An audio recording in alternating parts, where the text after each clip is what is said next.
ட்ரையாங்கிள்ஸில் type 2 பார்க்கலாம். Type 2 பார்த்தா இந்த மாதிரி ஒரு ட்ரையாங்கிள் கொடுத்துருக்காங்க. இதில் ஆல்ரெடி டைப் 1ல் பார்த்த மாதிரி 3 பார்ட்ஸாக டிவைட் பண்ணியிருக்காங்க. ஆனால் இந்த 3 பார்ட்ஸையுமே வந்து 2ஆக டிவைட் பண்ணியிருக்காங்க. அப்படின்னா எப்படி கால்குலேட் பண்ணணும், இதில் எத்தனை ட்ரையாங்கிள்ஸ் இருக்குது அப்படின்னா, ஃபஸ்ட்டு டிவைட் பண்ணதுக்கு மேலே 1 2 3ன்னு எழுதிடணும். அதே மாதிரி கீழே ஆஸ் யூஷுவல் டைப் 1ல் எழுதுன மாதிரி 1 2 3ன்னு எழுதிடணும். இப்போ ரெண்டையும் செப்ரேட்டாக வந்து கால்குலேட் பண்ணணும்.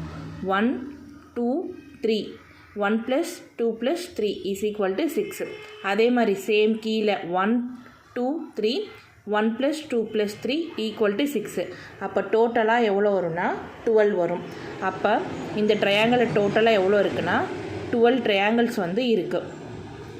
அதே மாதிரி தான் சேம் இந்த ட்ரையாங்கிளும் வந்து கொடுத்துருக்காங்க. இதை 4 பார்ட்டாக பிரிச்சுருக்காங்க. 1 2 3 4ன்னு பிரிச்சுருக்காங்க. கீழே அதே மாதிரி டைப் 1ல் பார்த்த மாதிரி நம்ம எழுதிக்கிறோம். 1 2 3 4ன்னு எழுதிக்கிறோம். அப்போ மேலே ஒரு 4 பார்ட் இருக்குது, கீழே வந்து ஒரு 4 பார்ட் இருக்குது. அப்போ டோட்டலாக 1 + 2 + 3 + 4 = 10. சேம் அதே மாதிரி 1 + 2 + 3 + 4 = 10.